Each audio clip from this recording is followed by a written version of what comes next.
¿Qué harías si las personas que más amas te convencieran de que tu mayor golpe de suerte es solo el delirio de una mente enferma? La traición más cruel no empuña un arma en un callejón oscuro. A veces se sienta a los pies de tu cama, te acaricia la mano con falsa ternura y te llama mamá. Esta es la historia de cómo un golpe de inmensa fortuna destrozó a la familia Montes y cómo la codicia convirtió la propia sangre en el veneno más letal. Era una tarde asfixiante de agosto en las calles de Sevilla. El sudor perlaba la frente de doña Carmen, una viuda de 73 años, mientras apretaba en su mano derecha 3 monedas desgastadas. Eran sus últimos ahorros del mes, exactamente lo justo para comprar un trozo de pan y algo de leche. Sin embargo, al pasar frente a la cristalera de la Administración de Loterías del barrio, un escalofrío le paralizó la espina dorsal. Un impulso ciego, irracional y casi mágico la empujó hacia el mostrador. El billete con el número 42.107 exigió con una voz que sorprendió a la vendedora por su inquebrantable firmeza. Cambiar la comida de un día por un cartón inútil era un acto de pura desesperación. El grito silencioso de quien no tiene absolutamente nada más que perder. Carmen no compraba un billete.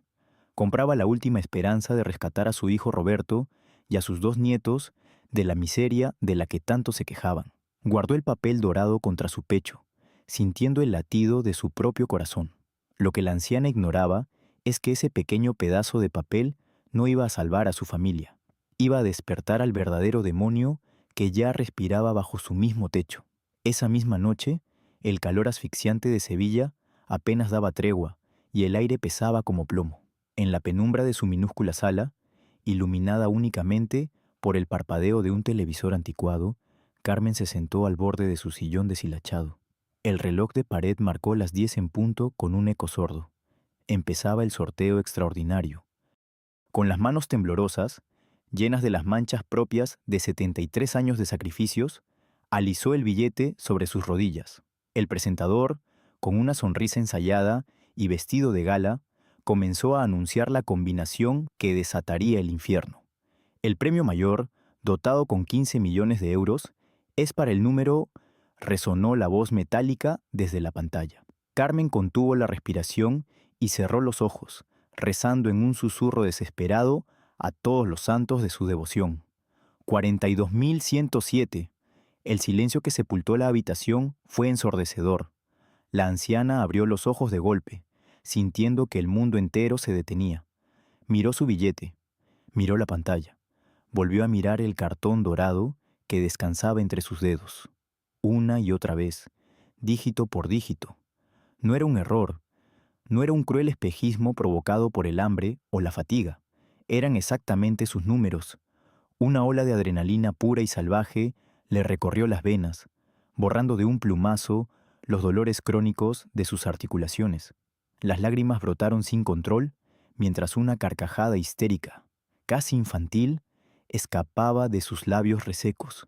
Roberto, niños, gritó con las pocas fuerzas que le quedaban, levantándose de un salto asombroso para su edad. Quería compartir el milagro de inmediato.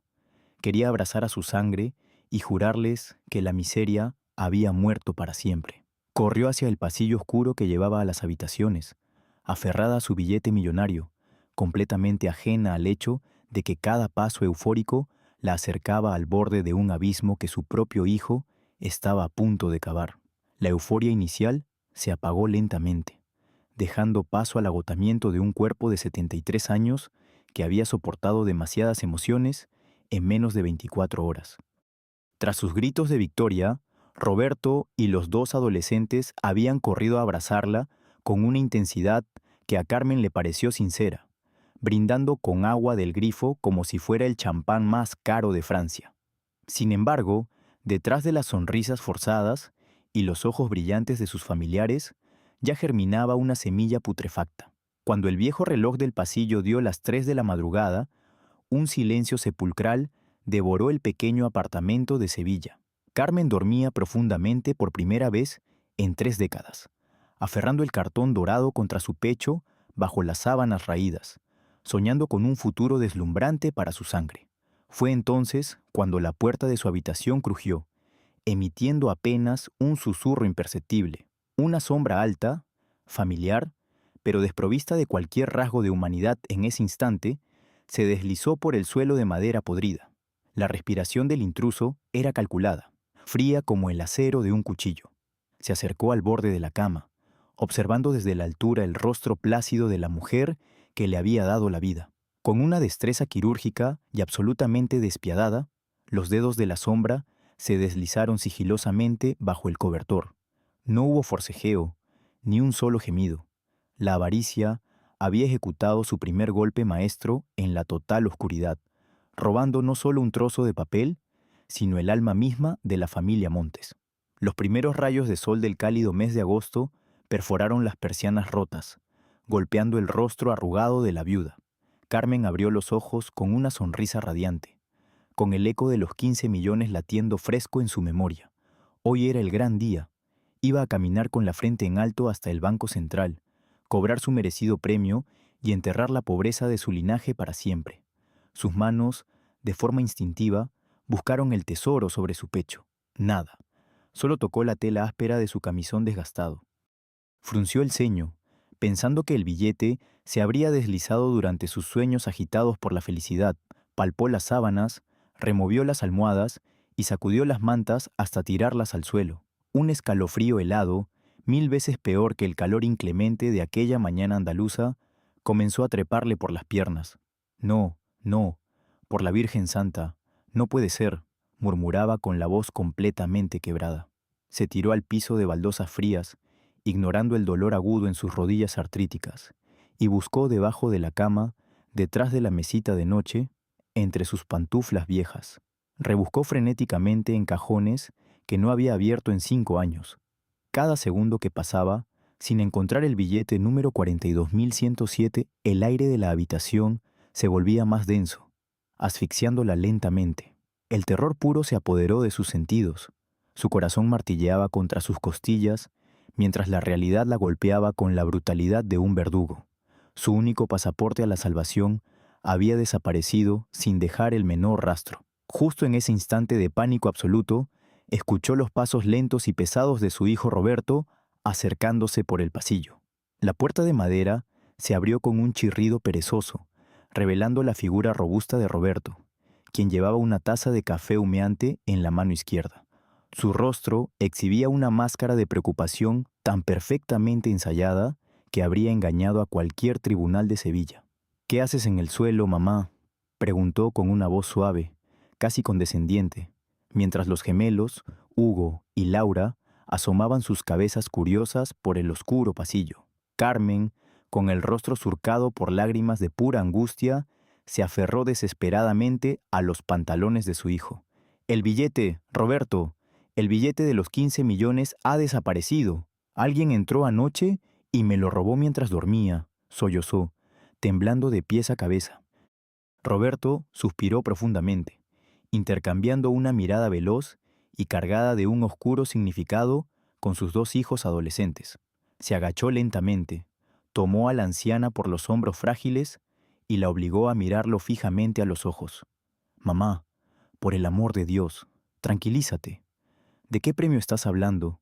Ayer no saliste de casa en todo el día por el calor asfixiante», murmuró con una frialdad de hielo que paralizó la sangre de la viuda. Los nietos entraron a la habitación, asintiendo con rostros hipócritamente compungidos. «Abuela, te lo has imaginado todo.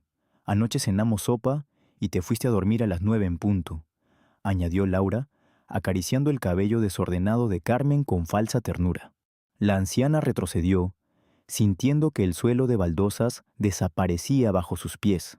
La semilla de la duda, plantada con crueldad por su propia sangre, comenzaba a echar raíces en su mente atormentada. Antes de que Carmen pudiera procesar la monstruosa mentira que acababa de escuchar, la implacable maquinaria de la traición ya estaba en marcha. Esa misma tarde, ignorando por completo las protestas y los llantos desgarradores de la viuda, Roberto la metió a la fuerza en el viejo coche familiar y la condujo hasta una clínica privada y lúgubre en los suburbios de la ciudad. El doctor Salazar, un médico de mirada evasiva y moralidad comprada de antemano con la promesa de una jugosa comisión de los 15 millones, Los esperaba en su consultorio. No hubo exámenes exhaustivos ni preguntas médicas coherentes, solo un teatro macabro orquestado meticulosamente para destruir la credibilidad de una mujer completamente sana. Es un caso claro y extremadamente doloroso, Roberto, sentenció el falso especialista, ajustándose las gafas mientras garabateaba un diagnóstico fraudulento en su receta oficial. Tu madre sufre de demencia senil en un estado avanzado.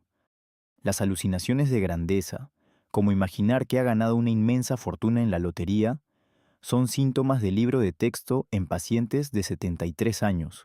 Carmen intentó gritar, intentó explicarles a gritos que la noche anterior habían celebrado juntos abrazados, pero las palabras se ahogaron en su garganta al ver la siniestra sonrisa de satisfacción que se dibujó fugazmente en los labios de su hijo. El papel sellado por el doctor Salazar se convirtió en su condena a muerte en vida. A partir de ese oscuro momento, legal y socialmente, doña Carmen Montes dejó de ser la legítima ganadora del premio mayor para convertirse, trágicamente, en la abuela loca a la que nadie debía creer. Durante las semanas siguientes, el pequeño y lúgubre apartamento de Sevilla se transformó en una prisión asfixiante y silenciosa. Roberto confiscó las llaves de la puerta principal, argumentando ante los pocos vecinos que preguntaban que su anciana madre, de 73 años, corría un grave riesgo de deambular y perderse por las calles debido a su supuesta enfermedad mental. Confinada a las 4 paredes de su sofocante habitación, doña Carmen comenzó a experimentar el veneno más letal del cautiverio continuado, la duda sobre sí misma. Sus propios nietos, Hugo y Laura, entraban a su cuarto varias veces al día exclusivamente para entregarle bandejas con comida insípida y pequeñas pastillas blancas que la mantenían sumida en un letargo constante. Tómatelo, abuela, es para que dejes de ver ilusiones de grandeza y descanses, repetía Laura con una sonrisa absolutamente gélida. Sola frente al espejo roto de su viejo armario, Carmen observaba su rostro demacrado, sus ojos hundidos por el llanto y su cabello blanco y descuidado. El aislamiento prolongado es un verdugo implacable. Lentamente, la viuda empezó a llorar en la oscuridad, preguntándose con terror si los 15 millones, el billete dorado y la noche de inmensa celebración habían sido, en efecto, el último truco cruel de un cerebro enfermo que se resquebrajaba para siempre.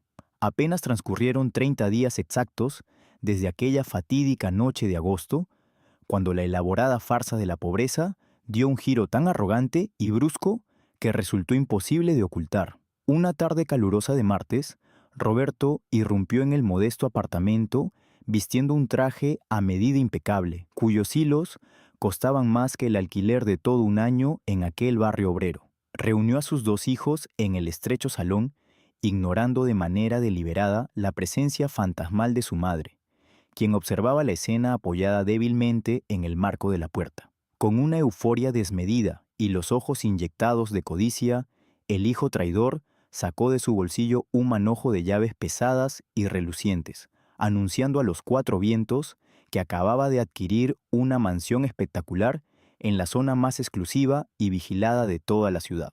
Cuando Hugo, fingiendo una inocente sorpresa, le preguntó de dónde había sacado el dinero para semejante palacio si llevaban años ahogados en deudas asfixiantes, Roberto soltó una carcajada estridente y cínica. Un inversor misterioso ha confiado ciegamente en mis proyectos y me ha concedido un préstamo extraordinario, mintió sin pestañear. En la penumbra del pasillo, el letargo químico de Carmen se disipó como el humo. Su corazón volvió a latir con fuerza, porque el instinto maternal, afilado por el sufrimiento, acababa de susurrarle que aquel milagro financiero estaba cimentado sobre su propio dolor. El traslado a la nueva y ostentosa mansión a las afueras de la ciudad se ejecutó en menos de 48 horas, confirmando las crecientes sospechas que latían en el pecho herido de la anciana. Encerrada ahora en una habitación de techos altos y ventanales blindados que daban a un inmenso jardín, doña Carmen fingía tragar las pastillas adormecedoras que Laura le entregaba cada mañana, ocultándolas hábilmente bajo la lengua para luego escupirlas en el desagüe del lujoso baño de mármol. Con la mente cada día más despejada de químicos, se dedicó a observar en completo silencio el desfile de arrogancia que inundaba su nuevo encierro. Desde la penumbra de su balcón privado, vio llegar a Hugo al volante de un deportivo italiano de color rojo sangre, cuyo motor rugía con la insolencia de quien jamás ha trabajado un solo día de su vida. Laura, por su parte, se paseaba por los pasillos inmensos, luciendo joyas deslumbrantes y vestidos de alta costura que costaban miles de euros, prendas impensables para una familia que hasta hacía un mes apenas podía pagar la factura de la luz. Cada bolso de diseñador, cada botella de champán descorchada y cada carcajada cargada de soberbia que resonaba en la planta baja, actuaban como un antídoto poderoso contra la supuesta locura de la viuda. La chispa de la duda se transformó rápidamente en un incendio forestal imparable. Carmen ya no era una enferma confundida, sino una prisionera lúcida que empezaba a atar los cabos sueltos de una traición monumental. La revelación final, el golpe de gracia que destrozaría para siempre la venda de la ignorancia, llegó en la soledad de una lluviosa tarde de jueves, aprovechando que la enorme casa estaba sumida en el silencio absoluto, porque Roberto y los adolescentes habían salido a despilfarrar su fortuna en los centros comerciales más caros. Carmen encendió el enorme televisor de pantalla plana que adornaba su jaula de oro. Cambiaba los canales con apatía, buscando alguna distracción para su tormento, cuando un boletín de noticias de última hora interrumpió la programación habitual con una sintonía estridente. El presentador del telediario, con rostro grave y tono sensacionalista, anunció que el histórico premio de 15 millones de euros, correspondiente al sorteo de hacía exactamente un mes, por fin había sido reclamado. La sangre de la anciana se congeló en sus venas al escuchar, pronunciado con absoluta claridad, el número 42.107. El periodista explicaba que el afortunado ganador había decidido mantenerse en el más estricto anonimato, cobrando la inmensa cantidad a través de una opaca sociedad mercantil recién constituida en un paraíso fiscal. Mientras la cámara enfocaba la entrada del Banco Central de la capital andaluza, mostrando a los representantes legales de dicha empresa fantasma huyendo de los flashes de los fotógrafos, Carmen se acercó temblando a la pantalla.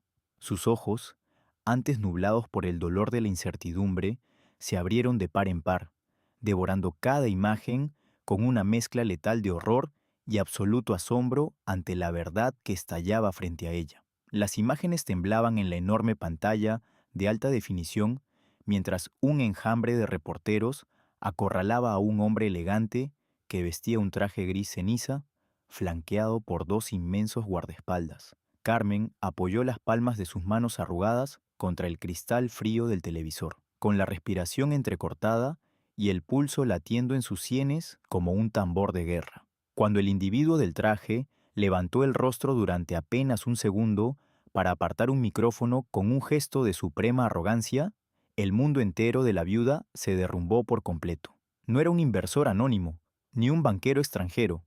La pantalla mostraba, sin el menor margen para la duda, a don Arturo Montenegro, el astuto y escurridizo abogado que llevaba más de 15 años sacando a su hijo Roberto de oscuros problemas legales y vergonzosas deudas de juego. Las rodillas de la anciana le fallaron, obligándola a caer pesadamente sobre la alfombra persa de seda pura que adornaba su jaula. Un grito sordo, desgarrador y primitivo, brotó de lo más profundo de sus entrañas, rasgando el silencio sepulcral de la vacía mansión. Todo encajaba ahora con una precisión diabólica y asquerosa. El silencioso robo nocturno del billete ganador, el falso diagnóstico psiquiátrico, el encierro forzado a base de pastillas, la súbita riqueza desmedida de sus nietos y la empresa fantasma en un paraíso fiscal. El rompecabezas de la máxima traición estaba completo. Postrada sobre la alfombra de aquella habitación que apestaba a dinero manchado de pecado, el inmenso dolor de la anciana madre comenzó a mutar, segundo a segundo, en una emoción muchísimo más oscura, fría y poderosa. Las lágrimas de lástima y confusión que habían bañado sus mejillas ininterrumpidamente durante los últimos 30 días se secaron de golpe, evaporadas por el calor de una rabia volcánica. Ya no quedaba ni el menor rastro de la abuela sumisa, confundida y aterrada. El fuego de la traición más vil imaginable había forjado una armadura de acero irrompible alrededor de su alma marchita. Comprendió, con una lucidez escalofriante, que su propia carne y su propia sangre, el niño al que había criado sola y los nietos a los que había amado hasta la saciedad, la habían sacrificado sin remordimientos en el altar de la codicia pura. Para ellos, ella no era una madre ni una abuela, sino un simple cadáver respirando, un obstáculo descartable entre su avaricia y los 15 millones de euros. Carmen se puso de pie lentamente, irguiendo la espalda con una dignidad y una fuerza sobrenaturales que parecían científicamente imposibles para una mujer de 73 años. Caminó con paso firme hacia el ostentoso baño de mármol, tomó el frasco lleno de pastillas adormecedoras y vació absolutamente todo el contenido por el desagüe sin el menor titubeo.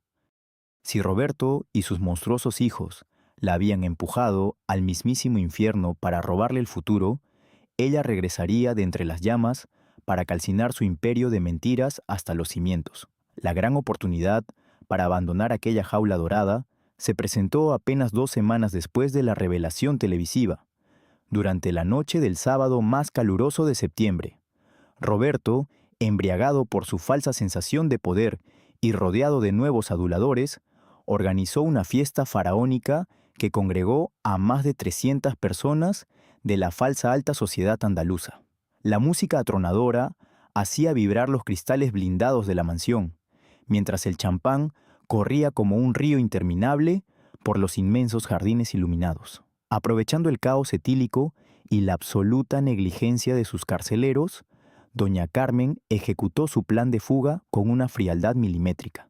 Se vistió con un abrigo oscuro, a pesar del calor asfixiante, y guardó en sus bolsillos los frascos de las medicinas psiquiátricas y las recetas del médico comprado, las pruebas físicas de su tortura sistemática. Descendió por la escalera de servicio en completo silencio, esquivando a camareros apresurados y a invitados borrachos que tropezaban por los pasillos, hasta alcanzar la puerta trasera de las cocinas.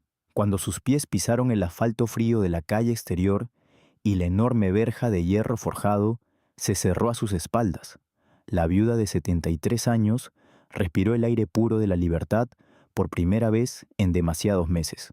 No miró hacia atrás ni un solo segundo.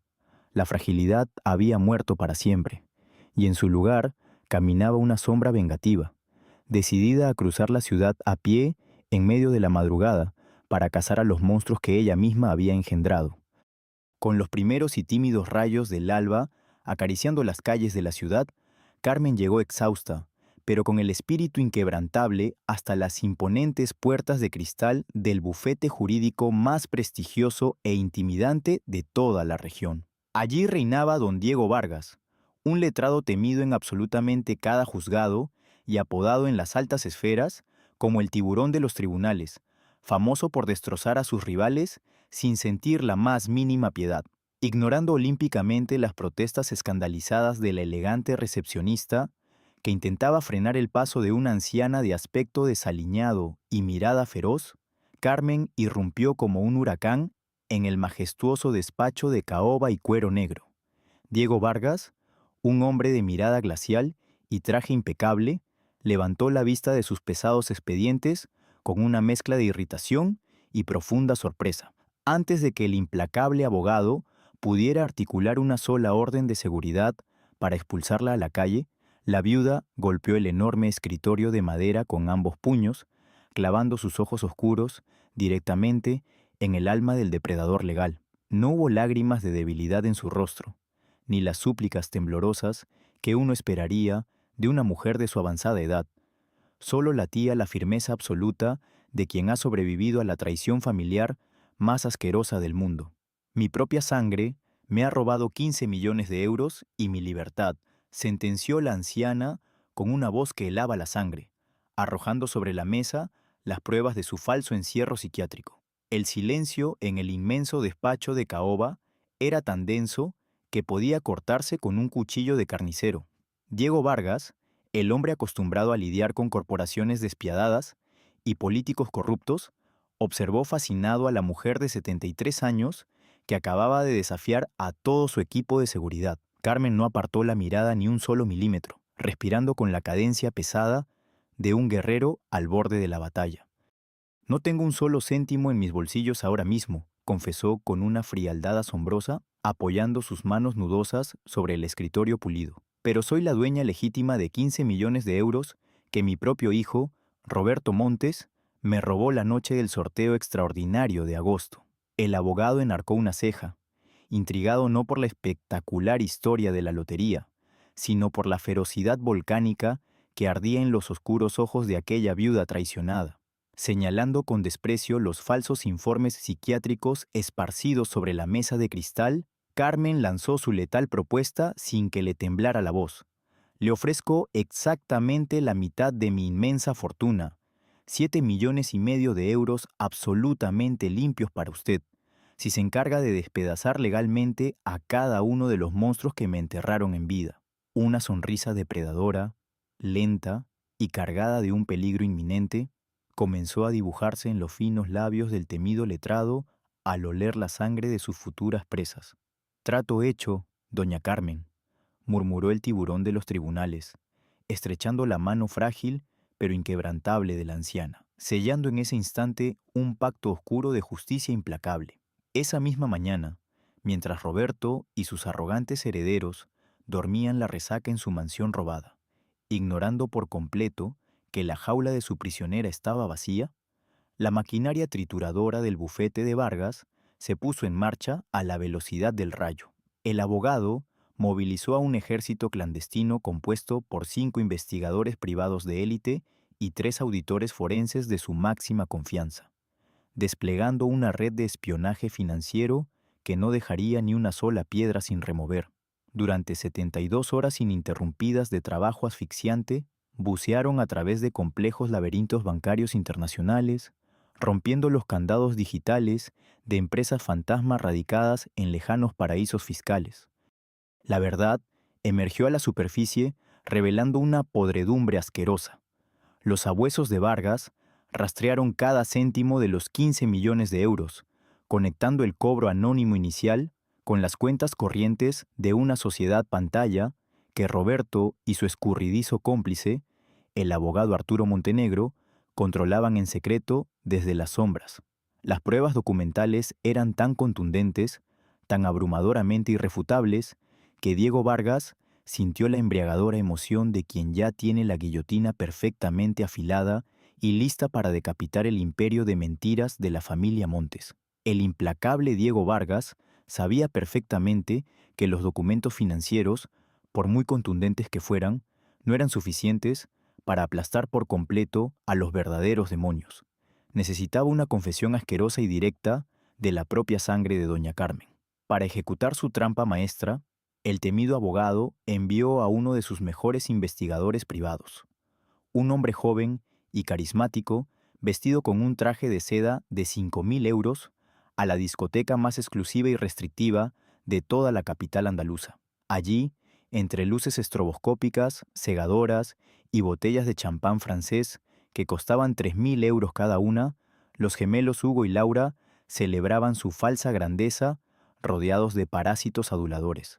El agente encubierto se infiltró hábilmente en la zona más restringida, fingiendo ser un exitoso productor de televisión en busca de jóvenes millonarios para un estúpido programa de telerrealidad, inyectando dosis masivas de ego directamente en las venas de los arrogantes adolescentes. Embriagados por el alcohol carísimo y la insaciable sed de fama vacía, la lengua de los nietos traidores se soltó con una facilidad pasmosa frente al diminuto micrófono oculto en la solapa del falso productor.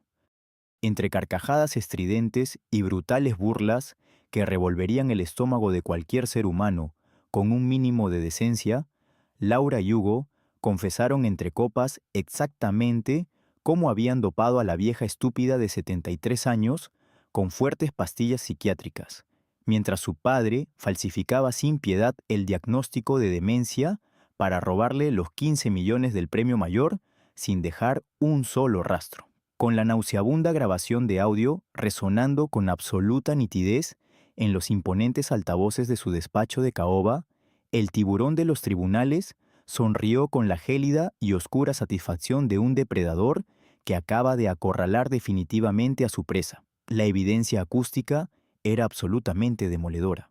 Una verdadera bomba atómica legal que garantizaba no solo la recuperación íntegra de los 15 millones de euros, sino una condena segura de más de 20 años de prisión para cada miembro de la despreciable familia Montes y sus sucios cómplices. Durante las siguientes 48 horas, Vargas y su ejército de implacables abogados redactaron un expediente colosal de más de 500 páginas, detallando de forma minuciosa y letal los gravísimos delitos de fraude continuado, robo agravado, secuestro sistemático y abuso cruel de una anciana vulnerable. Mientras la pesada guillotina judicial se afilaba en las sombras del inexpugnable bufete, la feliz ignorancia de Roberto Montes alcanzaba niveles estratosféricos de estupidez y desmedida soberbia. Completamente ciego ante la inminente y brutal tormenta que estaba a punto de arrasar su patético imperio de mentiras, el hijo traidor derrochaba cientos de miles de euros organizando una opulenta y exagerada cena de gala en los jardines de su mansión robada. Encargó marisco fresco de importación, contrató a una orquesta sinfónica de 50 músicos y se mandó confeccionar un smoking a medida, ignorando trágicamente que esa majestuosa celebración de su supuesto éxito se convertiría, en cuestión de muy pocas horas, en su propio y espectacular funeral en vida. La imponente mansión de la familia Montes resplandecía bajo la inmensa luna llena del mes de septiembre, envuelta en el escandaloso bullicio de 300 invitados de la falsa élite de Sevilla que bebían un exclusivo champán de 500 euros la botella. Roberto, enfundado en su flamante smoking negro confeccionado a medida, alzaba su copa de cristal tallado para brindar por su apabullante y supuesto éxito financiero, rodeado de parásitos aduladores que aplaudían cada una de sus vacías palabras. De pronto, la fastuosa orquesta sinfónica de 50 músicos, que amenizaba la lujosa velada desde el imponente jardín de rosas, enmudeció de forma abrupta, dejando un silencio sepulcral e incómodo que heló la sangre de todos los presentes. Las inmensas puertas de roble macizo del salón principal se abrieron de par en par con un estruendo sordo y absolutamente majestuoso. Allí, en el umbral profusamente iluminado por la deslumbrante araña de cristal, apareció doña Carmen. Ya no era la frágil anciana de 73 años, demacrada, sedada y vestida con harapos de viuda. Lucía un elegante y sobrio traje de sastre de color azul noche, con el cabello plateado perfectamente arreglado y una postura tan erguida que irradiaba la autoridad absoluta de una verdadera reina que venía a reclamar su trono. El murmullo de asombro recorrió la enorme sala como un reguero de pólvora a punto de estallar. Roberto palideció de golpe, sintiendo que el corazón se le detenía en el pecho al ver a la madre que creía prisionera, caminando hacia él con pasos firmes y una mirada gélida que prometía la más absoluta y despiadada aniquilación. Antes de que el paralizado Roberto pudiera articular una sola palabra de falsa sorpresa o intentar ordenar a sus enormes guardaespaldas que expulsaran a su propia madre de la mansión, una segunda figura imponente emergió desde las oscuras sombras del inmenso jardín. Diego Vargas, el temido tiburón de los tribunales, avanzó con paso de depredador y una sonrisa letal esculpida en su rostro, flanqueado por 4 agentes de la policía judicial fuertemente uniformados. Frente a la atónita mirada de la alta sociedad andaluza, que contenía la respiración ante el inminente y escandaloso derrumbe de la familia Montes, el implacable abogado levantó en el aire una gruesa carpeta de cuero negro que contenía más de 500 páginas de pruebas irrefutables. Don Roberto Montes resonó la voz potente e inquebrantable de Vargas, cortando el aire tenso como una afilada espada de acero. Le entrego formalmente esta notificación del juzgado número 3 por los gravísimos delitos de fraude continuado, robo agravado de 15 millones de euros, falsedad documental médica y privación ilegal de la libertad de su propia madre. Los gemelos, Hugo y Laura, dejaron caer sus finas copas de cristal al inmaculado suelo de mármol, haciéndose añicos con un sonido agudo que marcó el final exacto de su efímero y asqueroso reinado de soberbia. Mientras los destellos incesantes de las cámaras de los periodistas de sociedad, que habían sido astutamente invitados por el propio abogado, inmortalizaban el pánico absoluto en los rostros de los tres traidores, Carmen clavó sus oscuros ojos en los de su aterrado hijo, demostrando que la justicia divina acababa de llamar a su puerta sin la más mínima piedad. Apenas 24 horas después del monumental y humillante escándalo que dinamitó la fastuosa cena de gala, el implacable mazo de la justicia española cayó con la brutalidad de un verdugo sobre el frágil castillo de naipes de la familia Montes. A las 8 en punto de una mañana gris y asfixiante, el magistrado titular del Juzgado de Instrucción número 3 de Sevilla firmó una orden judicial tajante, dictaminando el bloqueo inmediato y absoluto de cada una de las cuentas bancarias, depósitos en el extranjero y bienes inmuebles vinculados a Roberto y a su despreciable cómplice, el abogado Arturo Montenegro. Ignorante de la avalancha legal que ya aplastaba su existencia, el hijo traidor despertó con una resaca infernal y el terror incrustado en los huesos tras la dantesca aparición de doña Carmen. Desesperado por ocultar el botín restante antes de que fuera demasiado tarde, Roberto encendió su ordenador portátil y accedió a las cuentas encriptadas del paraíso fiscal que custodiaban los 15 millones de euros manchados de pecado. Sin embargo, la pantalla devolvió un mensaje gélido, escrito en letras rojas que le cortaron la respiración de tajo. Acceso denegado por orden de embargo preventivo de las autoridades. El pánico más primitivo, salvaje y asfixiante, se apoderó de su garganta, ahogándolo en un abismo sin fondo. El hombre que el día anterior brindaba creyéndose el amo y señor del universo, acababa de despertar convertido en un paria absoluto, despojado hasta del último céntimo de la fortuna que le había robado a su propia madre con tanta sangre fría. El embargo de las cuentas millonarias desató una reacción en cadena verdaderamente apocalíptica que devoró la vida de lujos de Roberto en menos de 48 horas.